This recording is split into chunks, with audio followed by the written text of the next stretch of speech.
Lanjutkan, lanjutkan hidupmu. Oke, itu dia satu single dari Langit Story featuring Feby Saling Tinju. Wish, kita di sini bukan saling tinju, ya kan? Kita di sini saling rindu. Saling rindu. Aduh, karena seneng kalau udah datang hadir-hadir kan kayak Pak Kemal, Kak Nazri. Lebih rame jadinya kan? ya. Ada yang fresh-fresh, apalagi yang ini ya Bes ya. Ada Kak fresh ya Bes ya. Buat kita semua kan dong. Ya kan, apalagi yang pengen tahu tentang perpajakan gitu. Ilmu-ilmu perpajakan supaya lebih paham lagi, supaya lebih tercerahkan lagi. Oh gitu. Oh kenapa harganya naik misalnya karena gitu. Itu, iya. Iyalah, biar dapat info berita juga langsung dari penyuluhnya gitu. Benar, jadi kita menghadirkan langsung ya. Seorang narasumber yang luar biasa langsung datang dari Kanwil DJP Sumut 1. Kita sambut saja. Ya, bela-belain hujan-hujanan. Bela-belain hujan-hujanan, pakai payung lagi ya kan. Kita sapa dulu ada Kak Muan Ridani Panjaitan SH. Assalamualaikum Kak. Waalaikumsalam warahmatullahi. Lembut banget suaranya. Oke, jadi Kak Muan ini selaku fungsional penyuluh pajak ahli muda Kanwil DJP Sumut 1. Iya. Nah, jadi sebelum kita mulai ya Dian ya, program Bincang Pajak bersama Kanwil DJP Sumut 1 ini terselenggara atas kerjasama UMS-FM bersama dengan Kanwil DJP Sumut 1 dan juga Fakultas Ekonomi dan Bisnis Universitas Muhammadiyah Sumatera Utara. Nah, tema kita hari ini apa nih Dian? Hari ini tema kita adalah aspek perpajakan atas perdagangan melalui sistem elektronik. Wah, panjang ya. Seperti apakah aspek perpajakan? Lebih singkatnya PMSE. Atas perdagangan melalui sistem elektronik? Kita langsung tanyakan aja sama ahlinya. Kita serahkan dulu kepada Kak Muan Ridani Panjaitan SH untuk menjabarkan tema kita di hari ini Kak. Silakan. Oke, makasih Bes Dian, ketemu lagi nih ya. Kali ini temanya yang lagi hits juga belakangan ini ya, gara-gara Gozali. NFT. Banyak banget yang ngincer udah ya. Siapa yang beli NFT dia ya sampai 12M kan? Jadi belakangan ini kan semua transaksi itu online ya. Apalagi di masa pandemi ini orang belanja juga online. Semua sistem online dan lebih simpel gitu. Kita dari rumah tinggal klik-klik aja, pakai jari aja, kita tinggal pilih-pilih apa yang kita mau.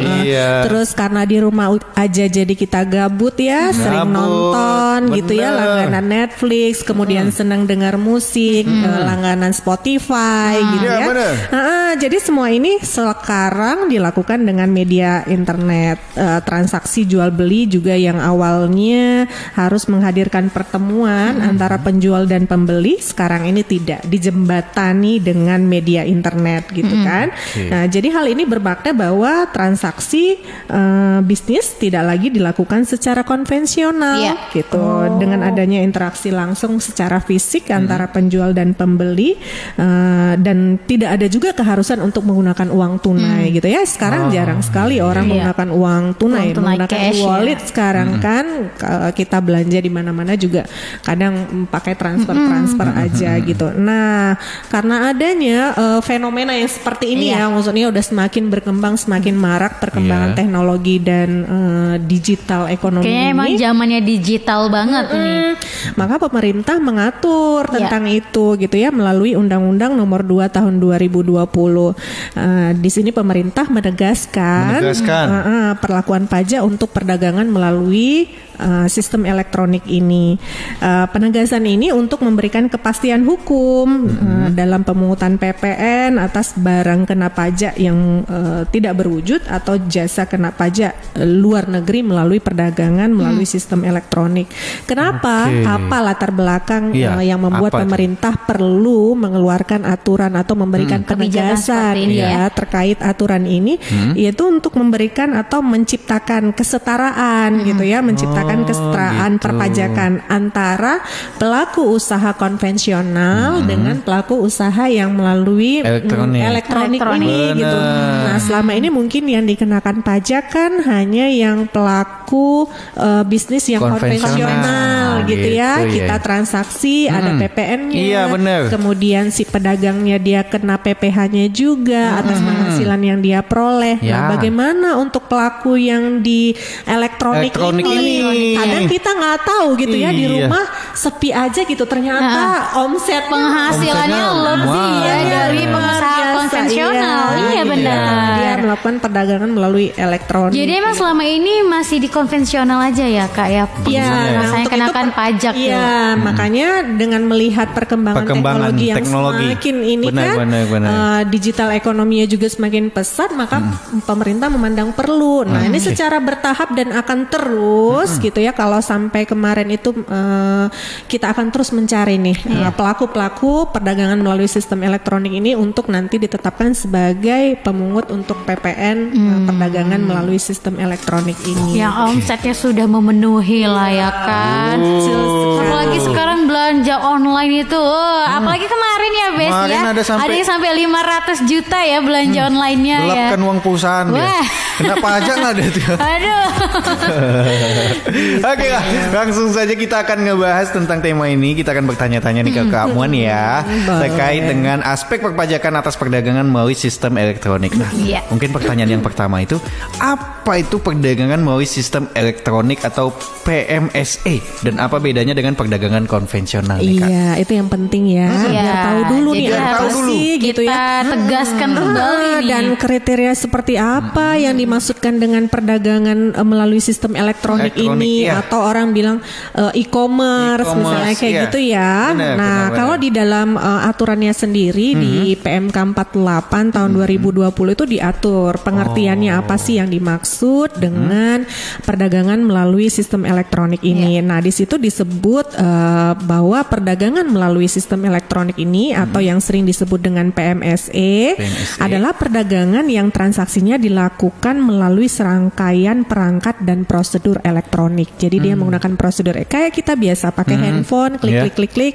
atau misalnya mendaftar untuk mendapatkan layanan streaming tertentu misalnya yang seperti itu, dan membayarnya juga secara elektronik dengan menggunakan kartu kredit misalnya, debit misalnya, atau pembayaran elektronik lainnya. Nah, apa sih bedanya dengan transaksi konvensional dengan transaksi biasa yang orang datang ke suatu tempat, ke mall misalnya, ke pasar misalnya, bertemu antara pedagang, penjual dan pembeli, kemudian ada alat tukarnya di situ berupa uang gitu ya. Apa bedanya? Enggak ada bedanya. Jadi bedanya itu hanya dalam hal tata cara atau alat yang digunakan saja gitu ya. Gitu. Kalau konvensional kan secara langsung gitu. Ketemu, ngomong-ngomong, tawar menawar mungkin gitu ya. Kalau di dalam transaksi elektronik kan tidak seperti itu. Nah, untuk perlakuan perpajakannya sendiri tentu harusnya tidak ada perbedaan gitu. Toh yang beda itu kan hanya bagaimana mekanisme terjadinya jual beli itu dan alat yang digunakan untuk transaksi itu. Kalau secara konsep kan masih sama gitu ya, jual beli. Iya, jual beli sebenarnya gitu. Lu jual, gua beli. Iya. Gua ada uang. Lo boleh beli. Oh gitu. Ya. Udah mulai dikit tahu lah ya mana nih konvensional. Kan udah sering belanja online juga. Iya. Langganan Netflix tidak. Kita mah enggak ya. Kita view semua kita ada. Oh iya, view ada ya. Atau WeTV ya, nonton banyak banget. Layangan putus ya, benar. kita tiap hari nonton drakor. Nah, kalau itu tadi udah dijawab ya oleh Kamuan, apa itu perdagangan melalui sistem elektronik, ya kan, apa bedanya sama yang konvensional. Nah Kak, kalau pajaknya ini, pajak apa aja sih yang dikenakan atas perdagangan melalui sistem elektronik ini? Oke. Jadi kalau yang diatur di dalam PMK 48 tahun 2020 itu sebagai aturan pelaksanaan dari Undang-Undang Nomor 2 tahun 2020 itu semakin menegaskan bahwa ada pajak yang terutang atas transaksi perdagangan melalui sistem elektronik itu. Nah, untuk pembelinya sendiri itu ada PPN yang dikenakan kepadanya atas barang kena pajak atau jasa kena pajak yang dia peroleh gitu ya. Jadi ada PPN ya di situ. Kayak misalnya kita beli atau kita langganan Netflix, lihat aja tagihannya di situ. Pasti di situ ada tambahan PPN-nya ya. Kalau kita langganan Spotify, kita lihat tagihannya juga di situ, ada tambahan PPN sebesar 10%. Nah, bagi penjualnya sendiri itu perlakuan perpajakannya tetap sama ya dengan yang berlaku konvensional.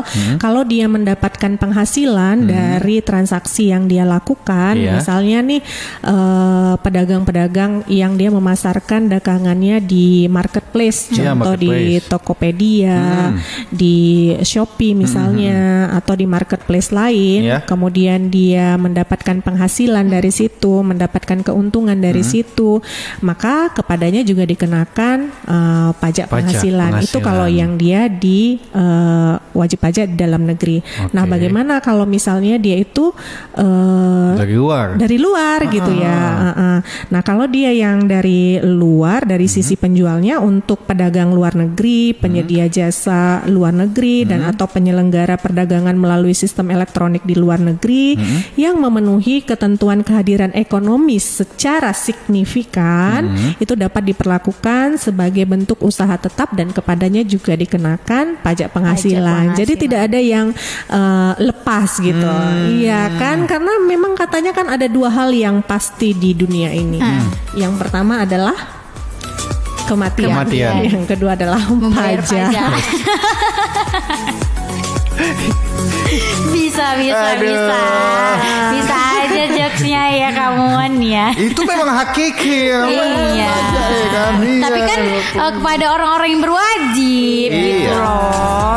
Kalau seperti kita, kamu kan punya penghasilan diam-diam. penghasilan gelap ya.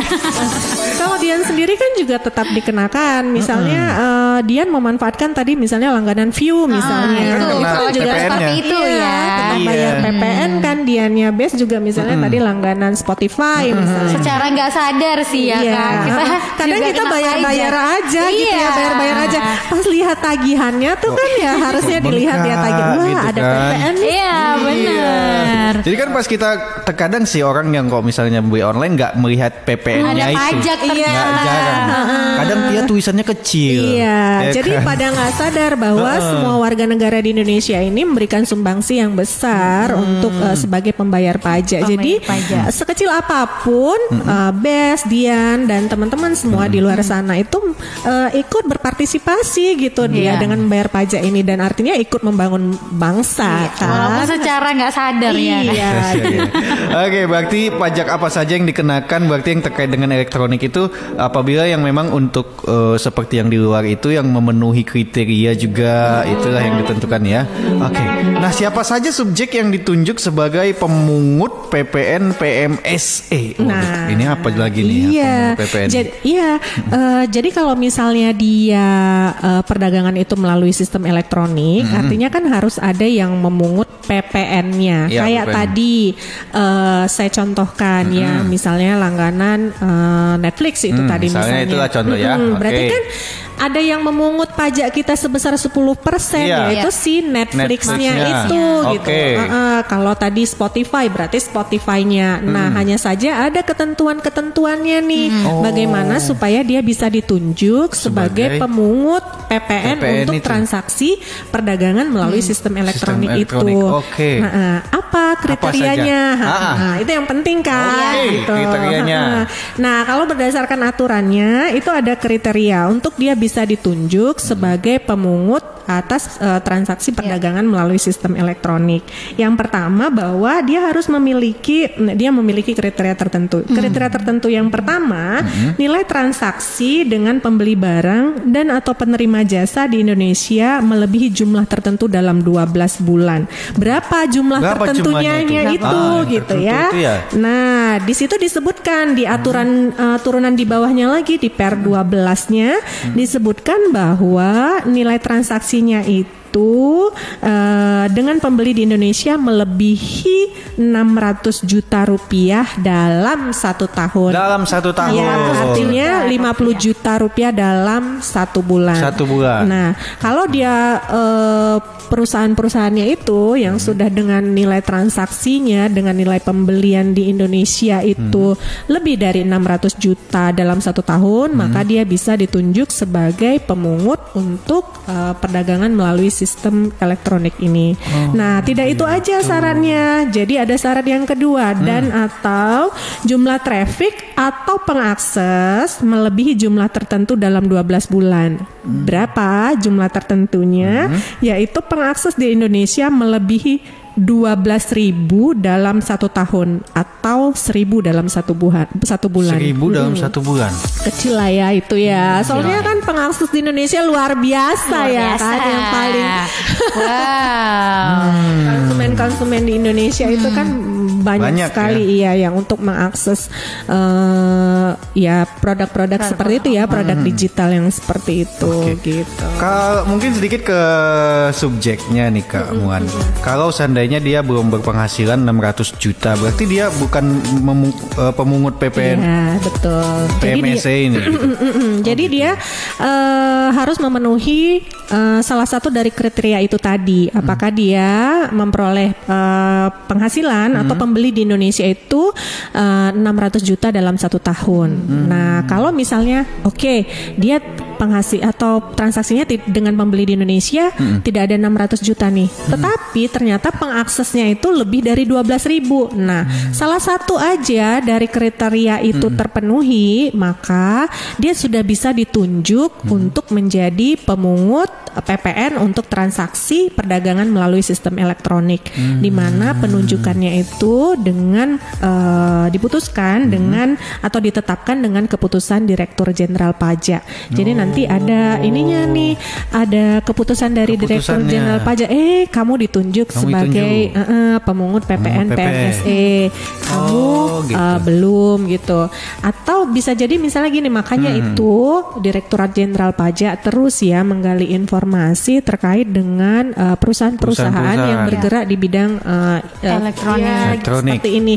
Karena bisa jadi misalnya kita ada perusahaan yang transaksinya di atas 600 juta atau pengaksesnya lebih dari 12.000 tetapi belum terdeteksi gitu ya, atau belum kita tetapkan, belum kita tetapkan sebagai pemungut PPN PMSE, maka itu dilakukan secara bertahap. Begitu. Berarti terkadang ada yang penjual ini misalnya lah ya, penjual di e-commerce atau online gitu, dia nggak pakai PPN, berarti dia belum termasuk penunjuk gitu. Iya, belum ditunjuk sebagai pemungut PPN PMSE begitu. Siap. Jadi bisa jadi misalnya nih ada cowok ya, biasanya main games kan, games online gitu ya. Nah, kalau misalnya pada saat transaksi di situ tuh ternyata dilihat belum ada PPN-nya, bisa jadi dia memang belum ditunjuk sebagai pemungut untuk PPN. PMSE ini gitu. Jadi kalau untuk transaksi digital ini sih, waduh, elektronik banyak. Kita kalau mau ngitungnya capek. Ya sebenarnya sekarang kan banyak, sekarang banyak sekali. Kayak misalnya beli apa dari Google atau apa kan kayak baru-baru kebuka, baru ketahuan aja nih sekarang ya kan. Kalau dulu-dulu kita nggak tahu ya. Kita mah nggak bakal tahu kalau dia nggak keluar ya. Dan pengusaha-pengusahanya pun trennya wah kena juga. Aduh, ketahuan nih gitu ya. Yang bisa bersembunyi, tenang, tinggal menunggu waktunya aja ya say. Oke. Kayaknya ada satu pertanyaan lagi nih sebelum kita break ini. Perusahaan apa saja yang sudah ditunjuk oleh Direktur Jenderal Pajak sebagai pemungut PPN PMSE ini Kak? Jadi perlakuan PPN terhadap perdagangan melalui sistem elektronik ini kan mulai kemarin itu di 1 Juli tahun 2020 ya. Jadi itu dilakukan secara bertahap dan penunjukan perusahaannya juga dilakukan secara bertahap gitu ya. Nah, ada yang sudah ditetapkan di awal-awal itu ada Amazon gitu ya, Netflix, Marketplace, Facebook, TikTok, sampai akhirnya di Desember 2021 kemarin, di akhir Desember 2021 kemarin, ada 94 perusahaan yang sudah ditetapkan untuk menjadi pemungut PPN atas perdagangan melalui sistem elektronik ini. Nah, yang terakhir itu ditetapkan ya, yang di Desember 2021 itu ada Booking.com, Airbnb, itu juga sudah ditetapkan untuk menjadi pemungut PPN atas transaksi elektronik ini. Jadi ada 94 dan alhamdulillahnya ya, dari 94 ini ada 74 perusahaan yang sudah melakukan pemungutan atas transaksi PPN elektronik ini, dan penerimaan atas penerimaan PPN atas transaksi perdagangan melalui sistem elektronik ini sampai dengan akhir 2021 itu kita sudah memperoleh 5,03 triliun dari transaksi elektronik ini. Lumayan ya. Jadi cukup membantu untuk ini penerimaan negara. Oke. Berarti ini sudah diberlakukan sejak tahun 2020. Iya, 1 Juli 2020. 1 Juli. Jadi udah berlangsung selama hampir 2 tahun lah ya. Dan udah ada 94 perusahaan dan 74 perusahaan sudah melaporkan lah ibaratnya ya pajaknya itu, sehingga negara bisa memperoleh sekitar 5 triliun. Banyak juga. Nah Kak, kalau misalnya ada perusahaan elektronik tapi awalnya dia konvensional, dia udah jadi masuk ke PPN juga, udah masuk gitu kan. Nah dia juga sekarang masuk melalui sistem yang elektronik itu tadi, online lagi itu, apakah dia dikenakan pajak 2 kali secara konvensional dan online, atau tetap dipajak yang konvensional yang awal? Jadi gini, itu kan kita kenakan atas transaksi yang dia lakukan ya, baik yang dia lakukan secara konvensional maupun yang secara elektronik. Nah, aturan ini kan lebih kepada untuk memberikan kesamaan nih, bahwa yang transaksinya melalui elektronik juga dikenakan PPN. Jadi siapapun dia, baik dia melakukan transaksinya melalui perdagangan konvensional ataupun melalui perdagangan melalui sistem elektronik, sepanjang yang diperdagangkan itu adalah barang kena pajak atau jasa kena pajak, maka itu akan terutang PPN gitu. Jadi bukan misalnya dia ada satu transaksi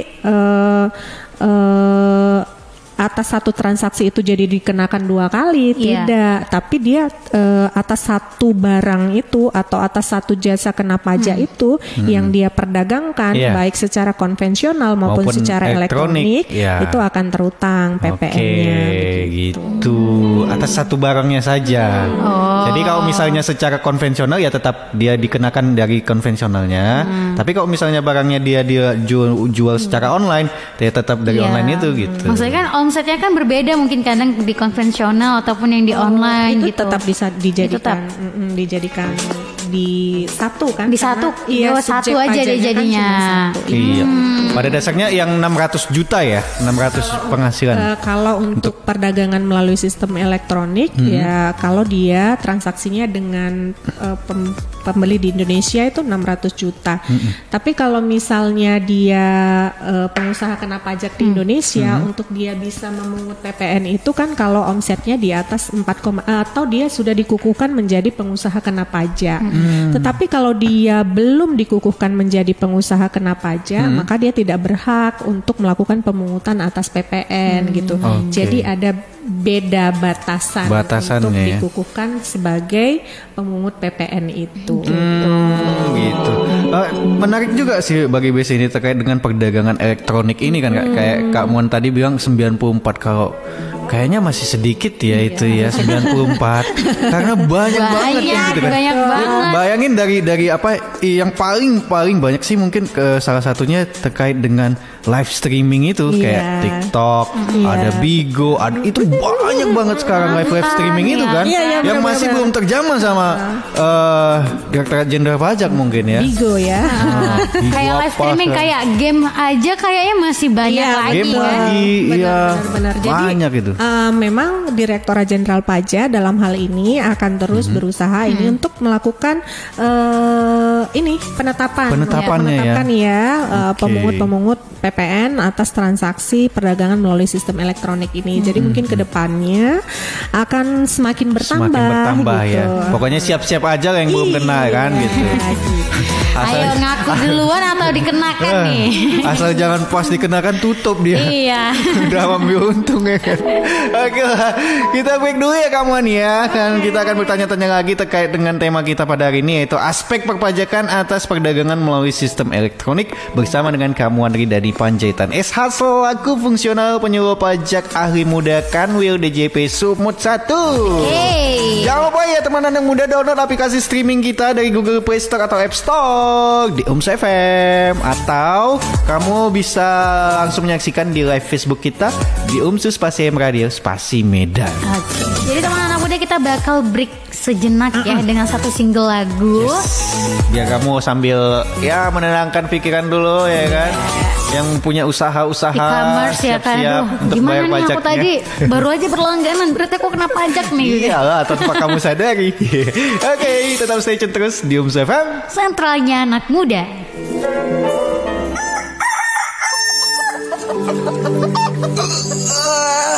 Pagi-pagi ini enak nih, koyok-koyok di kedai kopi. Hah, Ayah mau kemana? Biasalah bun, kedai kopi. Alah, daripada ngoyok di sana, mending Ayah dengar koyok-koyok pagi di radio. Warkop, warung koyok-koyok pagi. 3 jam full informasi dengan ciri khas santai dan familiar. Kamu bisa mendengarkan info seputar kriminal, ekonomi, politik, wisata, dan masih banyak lagi. Warkop juga menghadirkan reka adegan yang kocak dan info traffic dari para pendengar yang ingin memberikan informasi secara langsung melalui line telepon WA di 0821 22022 916. Nah, gimana? Ayah masih mau pagi-pagi ke kedai kopi? Warkop, Senin sampai Kamis pukul 7 sampai 10 waktu Indonesia bagian Barat. Warkop, gudangnya informasi. Fakultas Ekonomi dan Bisnis, Program Studi Manajemen Perpajakan Universitas Muhammadiyah Sumatera Utara bekerja sama dengan Kantor Wilayah Direktorat Jenderal Pajak Sumatera Utara 1 menggelar Bincang Pajak.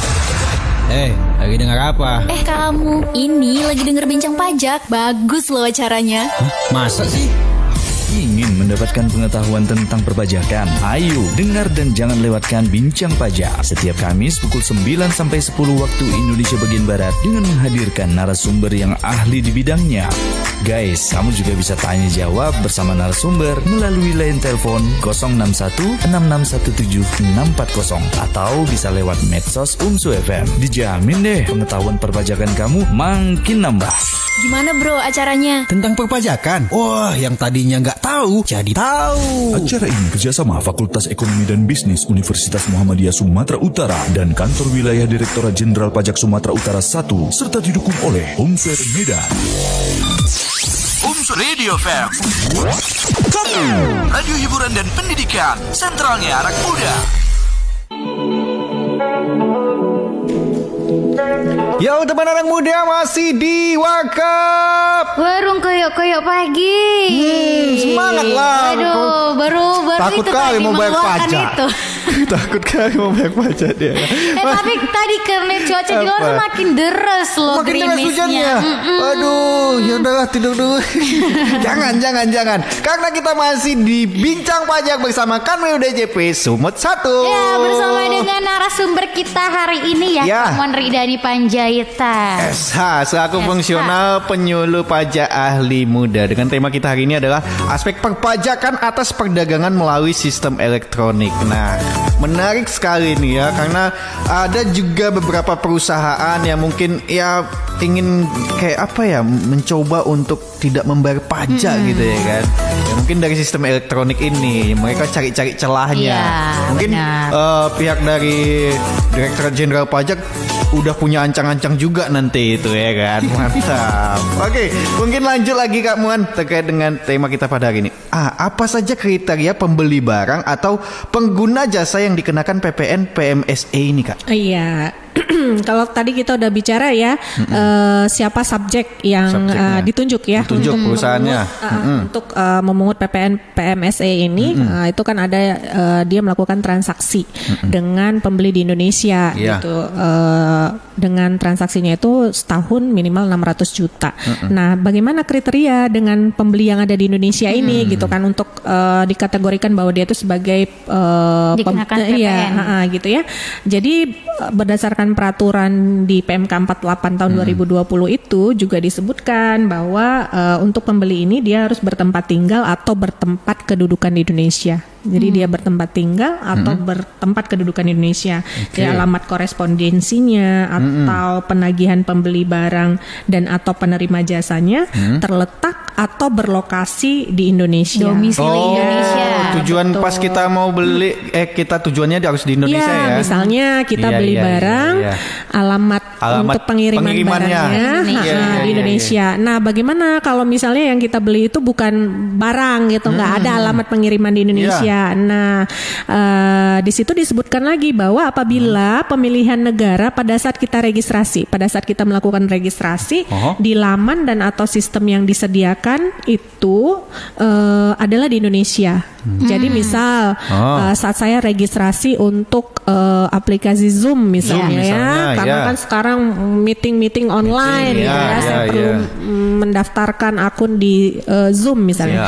Nah, di situ kan ada pilihan kita negara mana gitu ya. Kan kita pilih Indonesia atau dia suruh masukin kita nomor handphone. Kan kelihatan tuh kalau misalnya Indonesia plus 62 berarti kita alamat ininya itu kan di Indonesia. Jadi dari situ sudah dihitung sebagai kriteria untuk pembelian dikenakan PPN PMSE. Kemudian selain dua syarat yang sudah saya sebutkan tadi, kita itu melakukan pembayaran menggunakan fasilitas debit, kredit, dan atau fasilitas lainnya yang disediakan oleh institusi di Indonesia gitu. Jadi kan pembayarannya juga secara elektronik ya. Kalau misalnya kita transaksinya elektronik, nggak mungkin kan? Atau COD ya? COD sih ya. COD aja sih.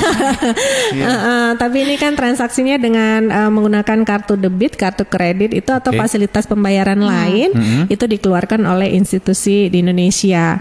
Kemudian kita itu bertransaksi dengan menggunakan alamat internet protokol IP ya. IP-nya. Nah, yang sering main games kan pasti tahu itu IP-nya di Indonesia atau menggunakan nomor telepon dengan kode telepon negara Indonesia. Tapi kalau dia pakai VPN apa gitu ganti IP gimana? Gitu ya, itu bisa ini ya mengelabui ya. Dia buat negaranya bukan Indonesia. Bisa ya gitu kan? VPN dia. Apalagi games ya, bisa aja ya. Kayaknya pengalaman pribadi nih. Saya dulu operator warnet. Gitu, jadi ngerti ya. Anak warnet. Jadi IP itunya internet protokolnya bisa diganti ya, bukan jadi negara Indonesia ya. Kalau itu berarti kan salah satu cara dia juga ya untuk menghindari gitu lah ya. Ini udah kita spill nih. Jadi untuk orang pajak kayak bisa lagi.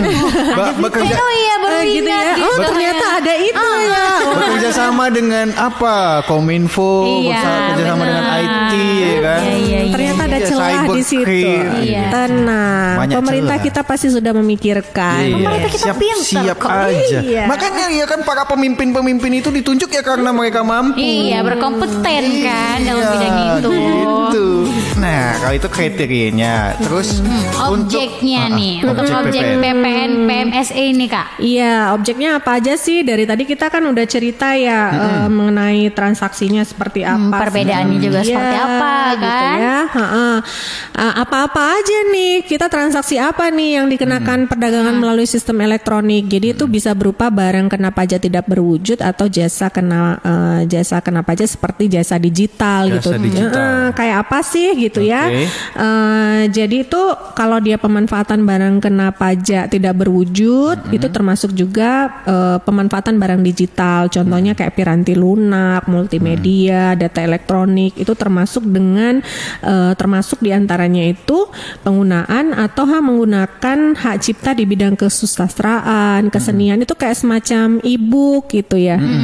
Ada yang suka ini nggak beli e-book gitu ya.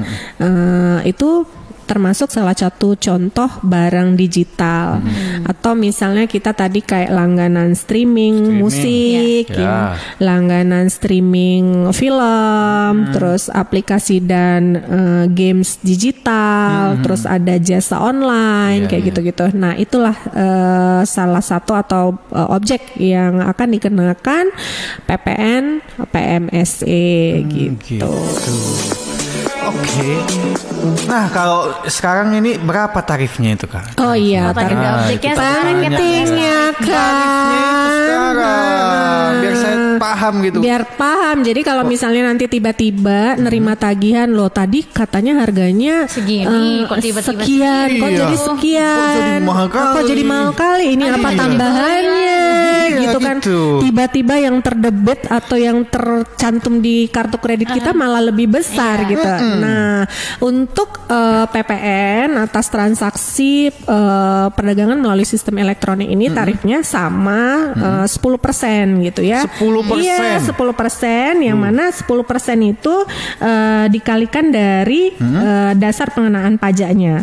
Dasar pengenaan pajaknya itu adalah sebesar nilai berupa uang yang dibayar oleh pembeli barang dan atau penerima jasa. Jadi kalau misalnya kita beli barang atau misalnya tadi langganan Zoom misalnya ya 1 tahun 1 juta misalnya untuk sekian ini kan dia tergantung berapa jumlah peserta ya yang bisa bergabung. Misalnya 1 juta setahun untuk 200 orang misalnya 1 juta. Nah tiba-tiba tagihannya kok dapetnya 1.100.000 gitu ya.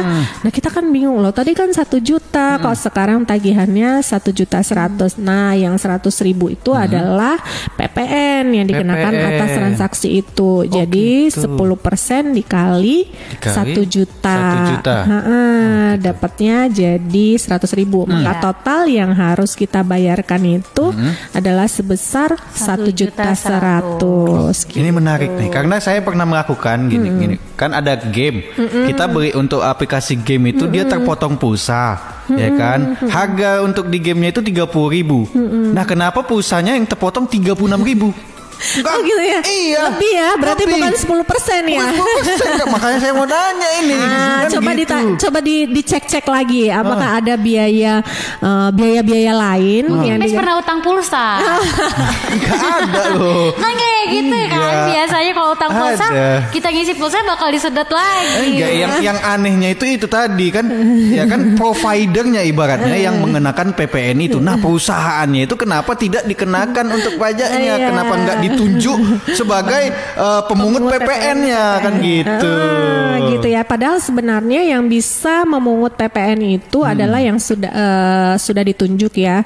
Kalau misalnya untuk PPN PMSE ini dia ditunjuk dengan keputusan dari Direktur Jenderal Pajak untuk melakukan pemungut PPN PMSE.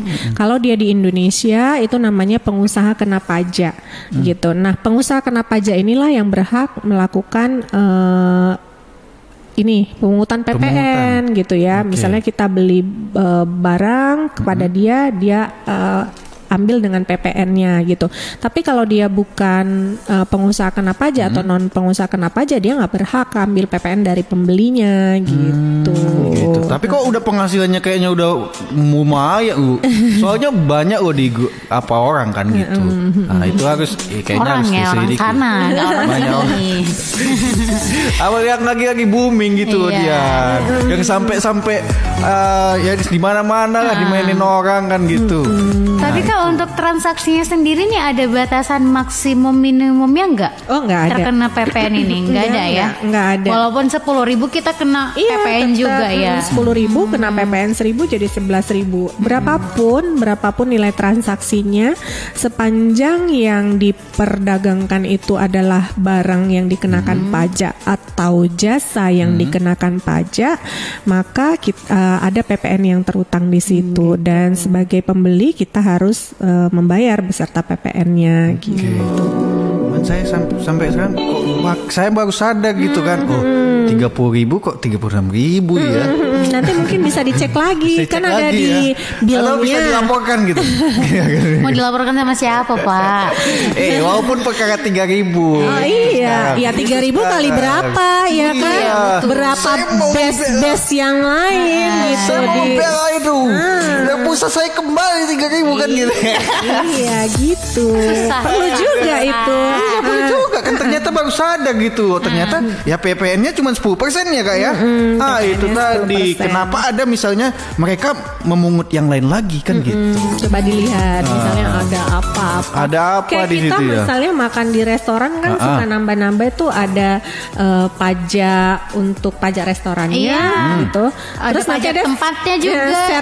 Service charge gitu. Kita lihat kok banyak banget kan 10% ya untuk pajak restoran misalnya. Tapi ternyata di situ ada service charge. Makanya dilihat di bilnya itu kayak tadi base kok jadi lebih dari 10%. Mungkin ada tambahan-tambahan kayak biaya administrasi atau apa. Itu best. Nggak boleh seuzon dulu, dilihat dulu. Iya. Apakah memang ada kesalahan ya kan? Atau kan memang ada yang tidak kita ketahui gitu. Cuman kan kayak mungkin kan jadi salah satu celah juga bagi perusahaan untuk tidak melaporkan pajaknya kan, dengan mencari pihak-pihak ketiga yang memungut dari PPN ini kan gitu. Jadi emang ada kemungkinan kalau misalnya ini kalau dia udah ditunjuk ya emang dia harus pungut ya PPN-nya gitu kan. Nah dikhawatirkan kan misalnya ada perusahaan-perusahaan yang dia non PKP atau tidak ditunjuk sebagai pemungut PPN, tapi dia ambil PPN-nya dan tidak dia distorkan. Nah disitulah fungsi dari Direktorat Jenderal Pajak untuk melakukan pengawasan. Gitu. Oke, mantap. Oke lah. Tapi enak juga ya jadi orang pajak gitu kalau kita makan di luar. Wah kok banyak kali nih pajaknya. Udah paham. Pajak nih. Udah paham. Ayo kamu ya tersangkanya ternyata. Wah ternyata kamu ya. Kamu udah bayar pajak belum kan gitu ya. Iya.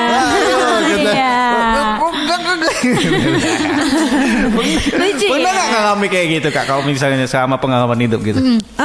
Jadi kalau misalnya kita sebagai petugas pajak ya emang harus punya insting ya. Misalnya nih lihat kita lagi makan di restoran, tamunya rame nih, tapi kok nggak ada pajak nih? Ya kita mikir, wah ini berapa ya pajak yang dia bayar gitu. Walaupun misalnya hanya sekedar kayak rasa penasaran aja sih yang muncul kayak gitu kan. Tapi itu juga ya emang harus seperti itu karena kan kita tugasnya emang mengumpulkan penerimaan negara kan yang mana lebih dari 70% APBN kita itu berasal dari pajak gitu. Dan pembangunan di Indonesia ini juga dibiayainya dari pajak gitu.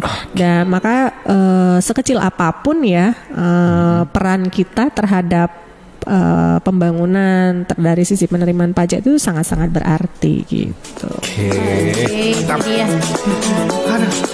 Udah mau closing nih. Pengen jadi orang pajak? Saya dulu ya pengen ya kan, cuman gagal Kak. Ya mungkin terakhir nih Kak Muan, terkait dengan tema kita ini mungkin closing statementnya atau juga imbauan juga kepada masyarakat juga. Terkait dengan tema kita kali ini ya, jadi atas perdagangan untuk melalui sistem elektronik itu memang sekarang sudah dikenakan PPN-nya itu sebagai bentuk kesetaraan karena pedagang-pedagang konvensional, pelaku-pelaku bisnis konvensional juga diperlakukan yang sama. Maka untuk pelaku-pelaku bisnis melalui elektronik ini juga harusnya mendapatkan perlakuan yang sama. Dan kedepannya Direktorat Jenderal Pajak akan terus melakukan usaha-usaha untuk semakin banyak perusahaan-perusahaan yang ditetapkan menjadi pemungut PPN atas perdagangan melalui sistem elektronik ini sehingga penerimaan pajak dari PPN PMSE ini akan terus dan semakin meningkat. Yang mana itu juga akan dimanfaatkan untuk membiayai pengeluaran-pengeluaran negara ya, pendidikan sekarang ini vaksin itu kan semua dari pajak uangnya gitu. Jadi kayak Bes, Dian dan teman-teman muda di luaran sana yang juga membayar pajak. terima kasih karena sudah berperan serta untuk membantu pembangunan negara gitu. Oke. Dibilangin terima kasih sama Kak Muan tuh rasa kayak bangga banget gitu. Walaupun secara sadar nggak sadar kadang kita bayar pajak gitu ya. Makasih juga Kak Muan. Makasih ya Kak udah hadir dalam hidup kita. Akhirnya kita seneng juga gitu.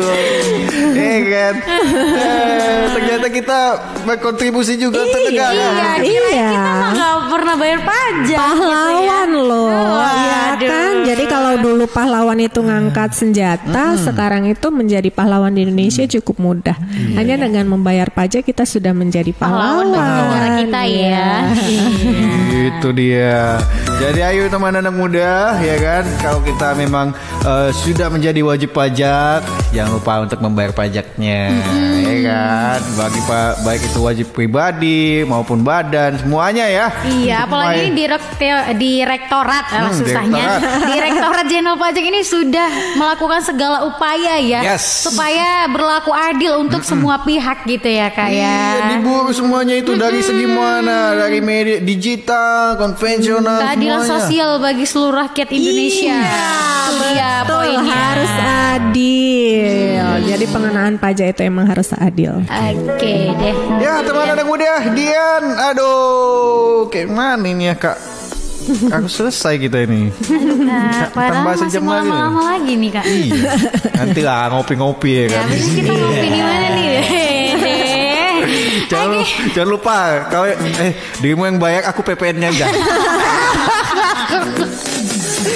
Ya udah deh, terima kasih Kak Muan ya atas kehadirannya di UMS FM untuk tema kita hari ini. Terima kasih. Semoga sehat selalu buatnya Kak Muan ya. Dan sukses untuk program kerjanya. Amin. Assalamualaikum warahmatullahi wabarakatuh. Waalaikumsalam warahmatullahi wabarakatuh. Ya Dian, aduh. Oke teman-teman muda, itu tadi ya perbincangan kita yang sangat luar biasa, merefresh otak kita kembali ya, makin ngerti ya tentang perpajakan ini. Yang dulunya nggak tahu menjadi tahu. Dulu kira nggak pernah bayar pajak, ternyata kita sering bayar pajak gitu. Kan? Apalagi tema tadi ya, aspek perpajakan atas perdagangan melalui sistem elektronik. Yes, jadi buat kamu yang mungkin melakukan belanja-belanja online, mungkin selama ini, kok banyak ya? Iya. Kok ada tambahan 10.000 ya? Kok ada tambahan berapa ribu ya? Itu karena udah dikenakan pajak. Iya. Ya, kena PPN, dan para perusahaan yang ditunjuk sebagai pemungutnya itu akan melaporkannya. Iya, karena nggak sembarangan juga ya untuk dikenakan pajak gitu. Iya. Oke deh teman-teman muda, kita sudah ya bincang pajak bersama Kanwil DJP Sumut 1 dan juga Warkop. Warung koyo-koyo pagi. Iya, udah 3 jam full ya kita nemenin ruang dengar kamu sampai hujannya nggak berhenti juga. Besok udah Jumat ya? Iya. Minggu depan lah kita jumpa lagi ya. Oke deh kalau gitu. Dian pamit teman anak muda. Dan saya Bes Nugraha pamit. Sampai jumpa lagi.